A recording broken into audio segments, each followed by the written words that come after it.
احرام کی حقیقت کیا بیان کی گئی ہے؟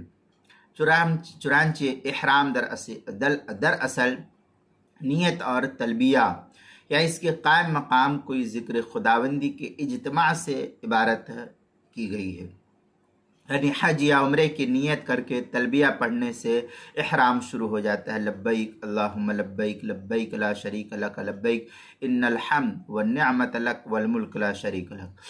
خاص کپڑوں میں یا ہیئت کا نام یہ کوئی احرام نہیں ہے، بلکہ پابندیاں یہ اصل میں احرام ہے، وہ تو ایک شکل ہے۔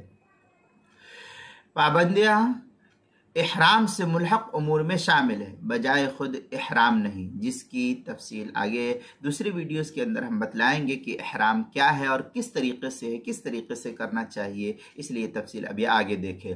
فتاوی شامی کے اندر ہے الاحرام شرعاً الدخول فی حرمات مخصوصہ ای التزامها غیر انه لا يتحقق شرعاً الا بالنیہ۔ یہ در مختار شامی کی عبارت ہے جو زکریا بک ڈپو دیوبند کا ہندی نسخہ، اس کی تیسری جلد صفحہ 485، منحت الخالق جو زکریا بک ڈپو دیوبند کا ہندی نسخہ، اس کی دوسری جلد صفحہ 560، فتح القدیر جلد نمبر 2 صفحہ نمبر 429، مناسک کبیر میں ہے وقدا لا یشترط ای لصحۃ الاحرام ہیئۃ ای صورۃ ولا حالہ۔